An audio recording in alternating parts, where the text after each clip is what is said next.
আমরা দশম শ্রেণীর বীজগণিতের দ্বিঘাত সমীকরণ থেকে একটা নতুন প্রশ্ন নিয়ে এসেছি। তো এটার আমরা সমাধান করব। তাহলে প্রথমেই দেখে নিই প্রশ্নটা কি আছে। প্রশ্নটা বলেছে সমাধান করো। তাহলে এটা একটা সমীকরণ, তার সমাধান করতে হবে। সমীকরণটা কি আছে? 3x - 24/x = x/3। তো এটা একটা দ্বিঘাত সমীকরণ। যেহেতু এটা দ্বিঘাত সমীকরণ, তাহলে এটাকে প্রথমেই আমাকে দ্বিঘাত সমীকরণ সাধারণ সমীকরণ হিসাবে প্রকাশ করে নিতে হবে। তাহলে দ্বিঘাত সমীকরণটার সাধারণ সমীকরণ কি আছে? ax² + bx + c = 0। কেন? কারণ এটার চলের সর্বোচ্চ ঘাত হলো 2। যেসব সমীকরণের সর্বোচ্চ ঘাত 2 হয় তাকে আমরা দ্বিঘাত সমীকরণ বলি। তাহলে এটা আমরা সলভ করব, সমাধানটা করব। সমাধান করতে গেলে প্রথমে এখানে 1 আর x এর লসাগু করে নিতে হবে। 1 আর x এর লসাগু করলে কি হবে? x হবে। তো এটা আমরা প্রথমেই x কে 1 দিয়ে ডিভাইড করব। ডিভাইড করলে কি হয়? x হয়।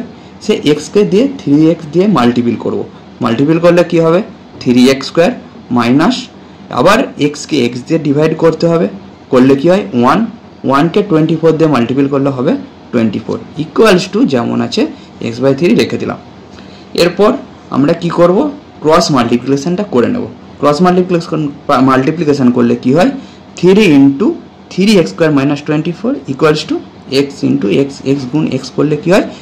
x²। এরপর এইটা এবার আমরা ভেঙে নেব। কি করব? মাল্টিপ্লাই করে নেব সবার সাথে। 3 × 3x² করলে কি হবে? 9x² মাইনাস 3 × 24 করলে কি হবে? 72 = x²। এরপর এটা আমাদেরকে কি করতে হবে? একদিকে থাকবে সব ভ্যারিয়েবলগুলো মানে চলগুলো, আর একদিকে থাকবে নাম্বারগুলো বা নিউমেরিক্যালগুলো।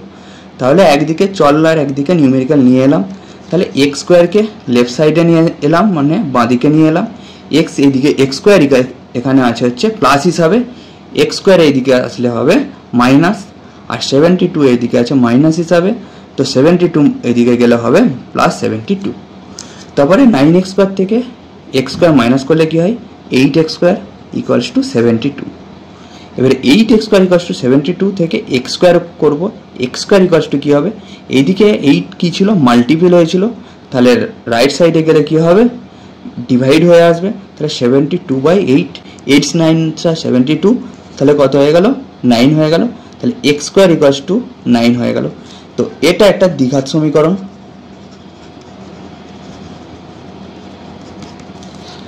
এবারে এটা দ্বিঘাত সমীকরণ আছে x² = 9। তাহলে x কি হবে? ±√9। কেন? কারণ এটা স্কোয়ার হিসাবে আছে, এদিকে ডান দিকে হয়ে যাবে রুট হিসাবে। তাহলে √9। এরপরে প্লাস মাইনাস কেন নিলাম? প্লাস মাইনাসটা হলো এই জন্যে, দেখো প্লাস তার হোল স্কোয়ার করলেও কি হয়? 9, আবার মাইনাস তার হোল স্কোয়ার করলে কি হয়? +9। তাহলে তার জন্য আমরা লিখে দিলাম ±√9। এরপর x কত হবে? +−3। তাহলে √9 করলে কি হবে? = 3।